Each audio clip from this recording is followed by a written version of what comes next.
आज की वीडियो में हम पढ़ेंगे ट्रेड क्या होता है, प्रोप्राइटर क्या होता है, प्रोफेशन क्या होता है, पार्टनर क्या होता है, कैपिटल क्या होता है और ड्राइविंग क्या होता है।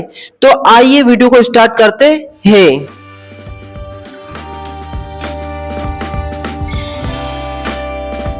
नमस्कार दोस्तों, मैं दिलीप पुष्पत कंप्यूटर क्लासेस में आपका स्वागत करता हूँ।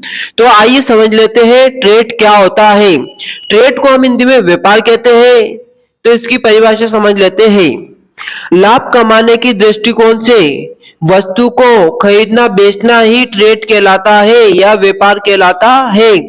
मतलब लाभ कमाने के दृष्टिकोण से वस्तु का किया गया क्रय विक्रय ही ट्रेड कहलाता है या व्यापार कहलाता है। ठीक है दोस्तों, कोई दिक्कत नहीं होना चाहिए।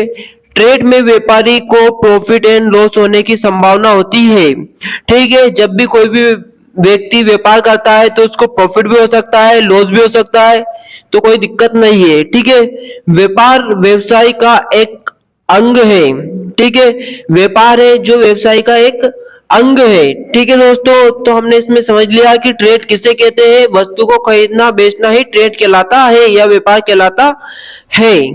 अब समझ लेते हैं प्रोप्राइटर क्या होता है।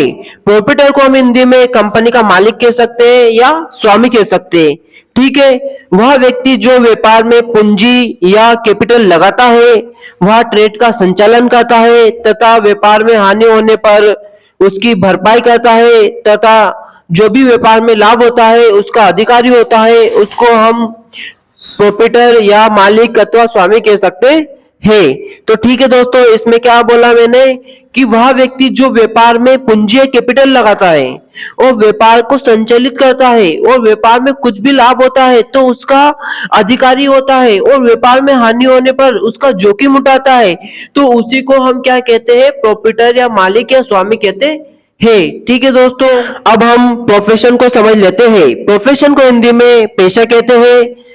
ऐसे कार्य का साधन जिनके माध्यम से आप आय अर्जित करते हैं। उससे पहले आय अर्जित करने से पहले आपको पूर्व प्रशिक्षण या प्री ट्रेनिंग की आवश्यकता होती है, उसे हम वृत्ति या पेशा कहते हैं।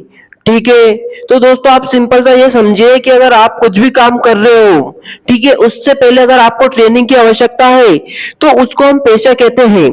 जैसे चिकित्सालय, वकील, अध्यापक आदि के कार्य पेशों की श्रेणी में आते हैं। तो दोस्तों आप ये समझिए कि अगर हमको टीचर बनना है तो पहले क्या करना पड़ेगा, पहले हमको सीखना पड़ेगा, ट्रेनिंग लेना पड़ेगा, तभी हम टीचर बनेंगे। अगर हमको डॉक्टर बनना है तो पहले सीखना पड़ेगा, तभी हम डॉक्टर बन पाएंगे। वकील बनना है तो पहले सीखना पड़ेगा। तो ठीक है, हम पेशा इसे कहते हैं जब हम पहले सीखते हैं और फिर बाद में उसका काम करते हैं, उससे हम पैसे कमाते हैं, तो उसको प्रोफेशन या पेशा कहते हैं। अब समझ लेते हैं हम पार्टनर। आखिर पार्टनर किसे कहते हैं।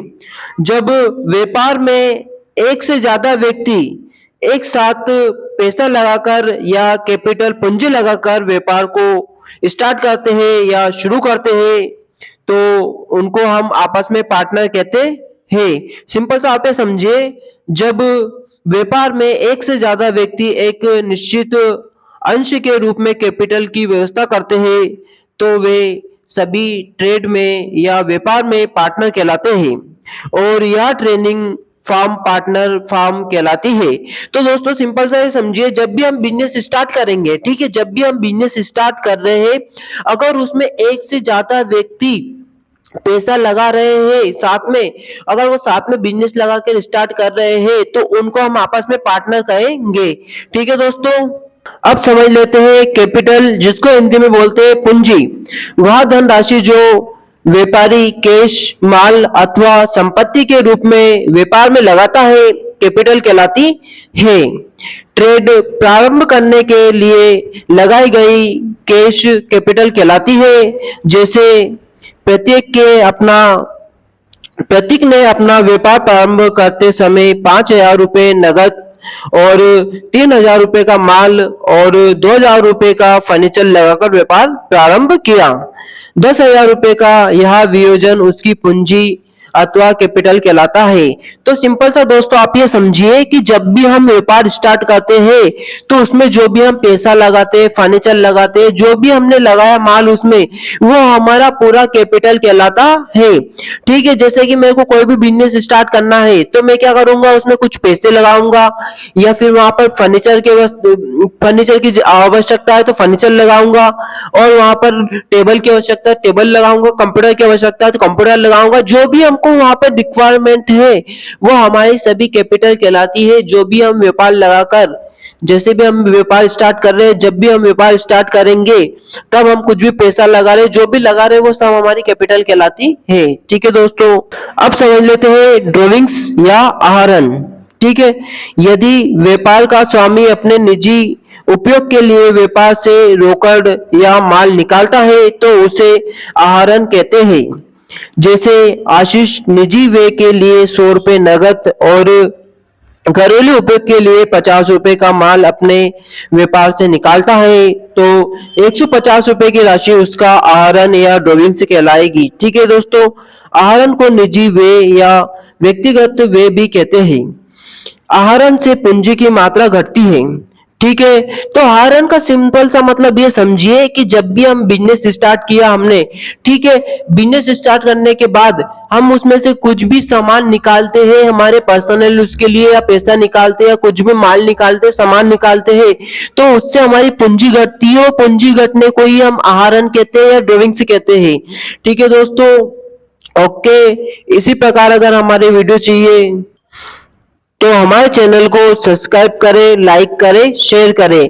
अगली वीडियो में हम डेबिट, क्रेडिट और क्लोजिंग स्टॉक किसे कहते हैं, ओपनिंग स्टॉक किसे कहते हैं, कमीशन किसे कहते हैं, लोन किसे कहते हैं, एंट्री किसे कहते हैं, और एसेट्स किसे कहते हैं, लाइबिलिटीज किसे कहते हैं, ये सभी हम देखने वाले हैं। तो ठीक है दोस्तों, मिलते हैं नेक्स्ट वीडियो में नेक्स्ट टॉपिक के साथ। ओके, बाय बाय, आपका बहुत बहुत धन्यवाद।